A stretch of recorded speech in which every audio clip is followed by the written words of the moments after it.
out of body experiences when they're asleep, right? So when we go to sleep, our physical body goes into this deep relaxation state that allows our energies to expand, and then our astral body to slip out of the physical body, right? And the key thing in an out of body experience is that it feels exactly like we're feeling right now, right? But you are outside of the body, right? So you could, for example, see your bedroom, and then some people even see their own physical body lying down and sleeping, right?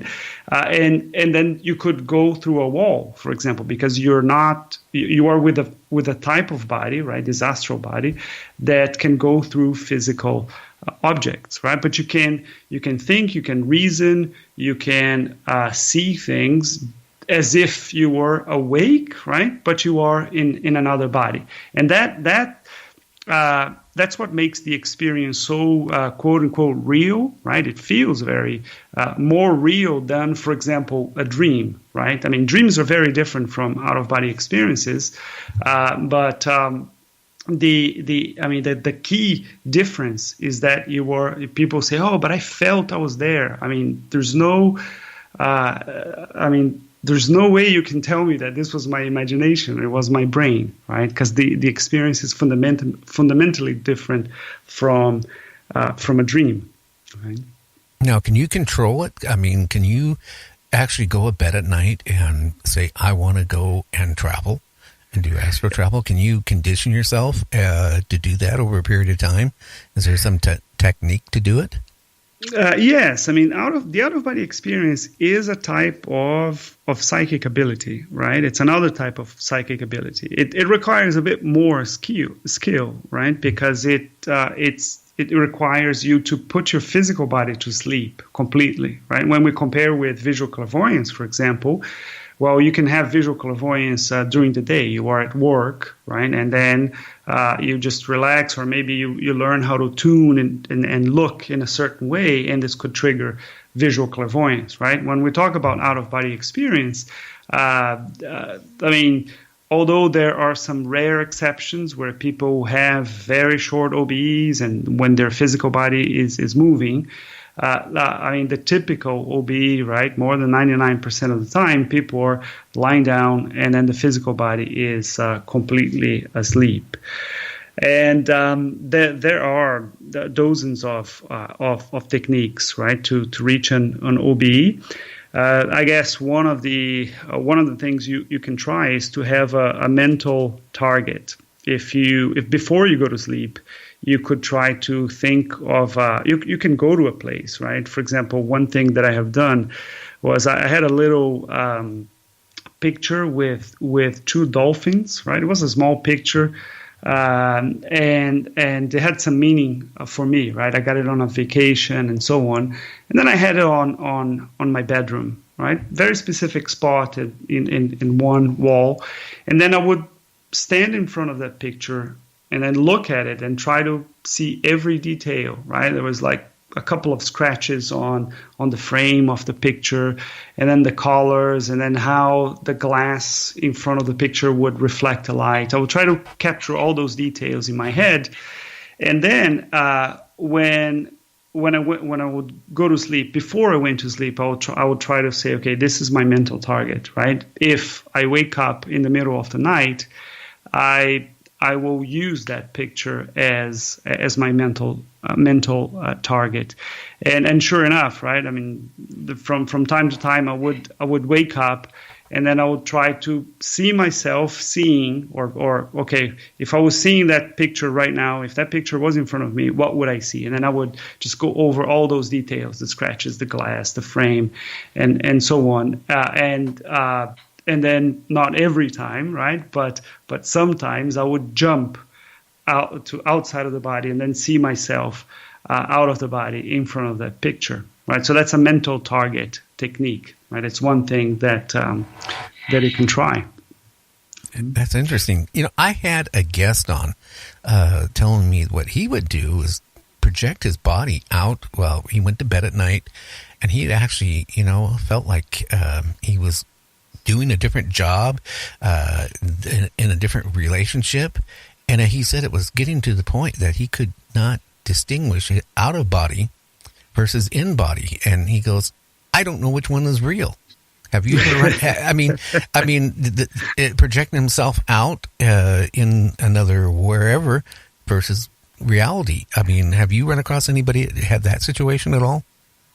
No, I mean, not in an out of body experience, but I can see how, because the experience is very vivid, right? It's you're lucid, you think the way you normally think, and then everything that you see, you can touch things, right? So that experience is very real to the the extent that we can define real, but you can pick up some differences, right? So, for example, if you put your hand through the wall, right, through a physical wall, then oh, this is not a physical experience. I'm not in this dimension, right? I'm in the extra physical dimension.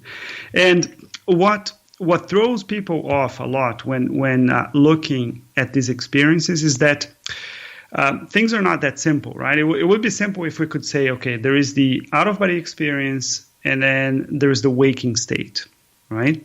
And then there are similarities between the two. I mentioned one example of difference. You put your hand through the wall. Well, that's not an experience that you're having with your physical body, right? But there's stuff in between as well, right? So you have the dream. The dream is a product of your brain, and then it has a very specific logic and characteristics. So, for example, quite often in dreams, the scenery is not complete. The environment that you're in, the place that you're in, is not complete. So, let's say you are in the kitchen, and then during the experience, you're there, I don't know, washing dishes, right? But there was nothing in front of you. In front of you, you could see, I don't know, the ocean, for example. You could not see the wall in front of you. So these absurdities, they are okay during the dream, but once you wake up and you start to see the details of the dream, you realize, hey, wait a minute, I was washing dishes, and then I remember looking up, and I didn't see the window, I didn't see the wall, right? I could see the beach right away. So what's up with that, right? So there are dreams, they usually have these inconsistencies that you don't pick up during the experience when you're having the experience, but once you wake up, you see, oh, wait a minute, there's something going on there, right? So, but even if we were only these three types of experiences, right? There's the waking state, which we are right now. There's the dream, that's your brain producing images there. So, yes, the experience is real, but it's not happening in a way that others would be able to verify, right? But then there is the out-of-body experience, right? When you are out, and then the things that you're seeing and the world that you're interacting with is a world that is not just inside of your mind, like it is the case in the dream, right? So even with these three, they're very different. They have characteristics. We can pick them up, right? And say, oh, I had experience A, I have experience B, and so on. But between dreams and lucid OBEs, there are also different categories of experiences, right? So you probably heard about lucid dreams, right? So a lucid dream is something between a dream and an out-of-body experience. Typically, you are outside of the body, and there are some elements of the experience that are real, but then some other elements are, your mind are placing those elements out there.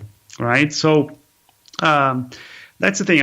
I think all of these things are fascinating, both to discuss and to understand the theory, and even better, to have these experiences is something that can be thrilling, right? A lot of times, I mean, when I have a couple of friends that enjoy these topics, and we could talk for hours, right, about experiences and theories and so on. But the whole idea is, again, it sends us back to that exploration, right? What is this other world that is out there? What else is out there, right? Beyond the physical dimension. I think this is the very interesting thing that we can do, and this is has been a great motivator for me to develop psychic ability, right? For many years. So, how old were you when you started, coming up with you had some type of ability you weren't sure what it was? I never had any specific ability, right? I was actually quite, I got in as a curiosity, right? I have a friend. We were in high school back then, and he would always talk about these things that most people would consider crazy, right? Paranormal phenomena and so on. And I remember we went to a place where people were talking about out of body experience, right? I mean, and this was in Brazil. That's where I grew up, and I remember, I mean, the guy put it like a music, and then there was this lecture, but I don't know, it was a bit mystical to our taste. But then a few months later, he said, "Oh, I found this place where they teach you how to have OBEs and how to develop your psychic abilities." And then we started taking classes, and never stopped. But I was always, a little bit behind every class, right? I say this in my book, that in a couple of classes, even clairvoyance classes, everybody would report, "Oh, I have seen this, I've seen that," and I'm like, "Hey, got nothing, sorry," but I actually started to perceive energies, right? The chi, the prana, right? And work with my energy body and chakras. For me, that was more concrete. I had more experiences with that first, and then clairvoyance came later, right afterwards, when I learned how to, go a little bit deeper in concentration. I think that was the key thing, and tweaking a bit the techniques that I was using, right, to see.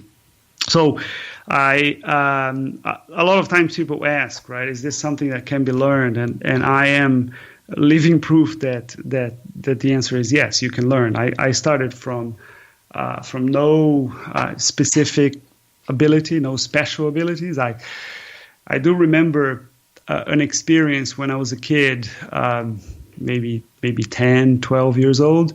I remember seeing something that today, looking back, I think it was not physical, right? It was probably a spirit, a ghost, but I didn't classify as that back then, right? It was just a bright light across the room, right? I was lying down. I was probably taking a nap in the afternoon or early evening, and then I remember opening my eyes and seeing that thing, but that was it, right? I didn't see anything else, and when I started studying and studying psychic ability and taking those classes, I really could not feel anything. It was more of a curiosity, right?